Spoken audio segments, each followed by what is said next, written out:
السلام علیکم۔ آج ہی ایک کمنٹ آیا کہ غزل کی تعریف پر ایک ویڈیو بنائی جائے، تو میں نے سوچا کہ ایک ویڈیو بننی ہی چاہیے۔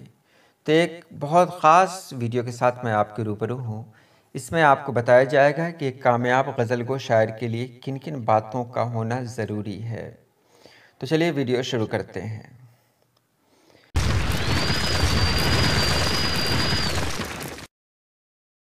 سب سے پہلے غزل کی تعریف جانیں، وہ نظم جس کے ہر شعر میں ایک مکمل مضمون ہو۔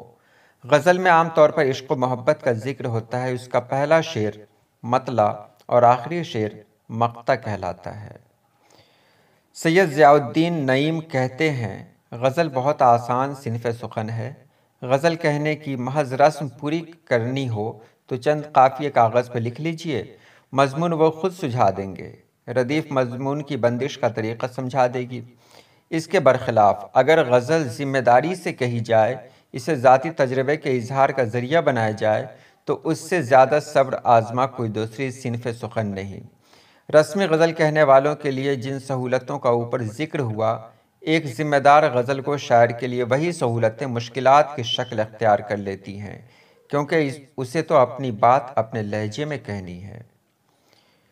غزل کے بارے میں جو 20 پوائنٹس میں نے نوٹ کیے ہیں، ان میں سب سے پہلا ہے اہمیت۔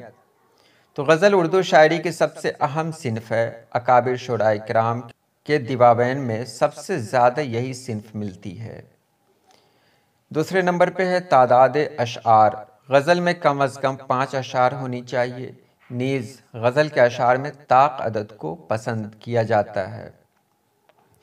ایک جگہ میں نے پڑھا تھا کہ غزل میں کم سے کم 5 ہو، زیادہ سے زیادہ 17 اشعار ہو۔ اس کے بعد ہے نمبر 3 میں وزن۔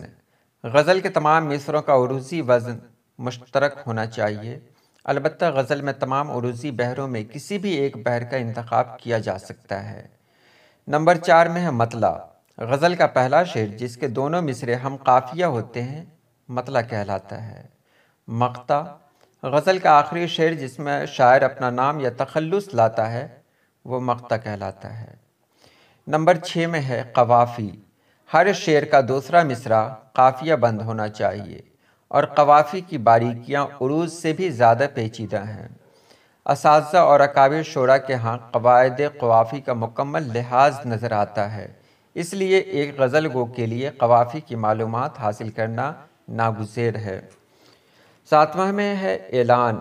مطلع میں شاعر اپنی غزل کی زمین کا گویا اعلان کرتا ہے کہ اب پوری غزل اسی بحر میں ہوگی، اسی قافیہ کی پابند ہوگی، اسی ردیف کو نبھایا جائے گا۔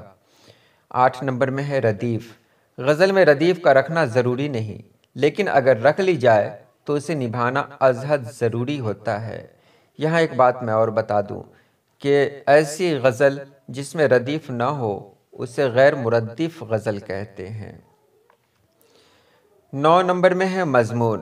غزل کے ہر شعر میں ایک مکمل مضمون بیان کرنا چاہیے۔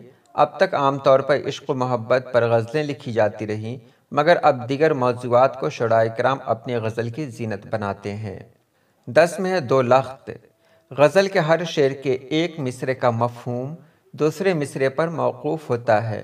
اگر ایک ہی شعر میں پہلے مصرے میں ایک مکمل بات کر کے دوسرے مصرے میں کوئی اور تخیل مکمل طور پر پیش کیا تو یہ عیب ہے، اسے دو لخت کہا جاتا ہے۔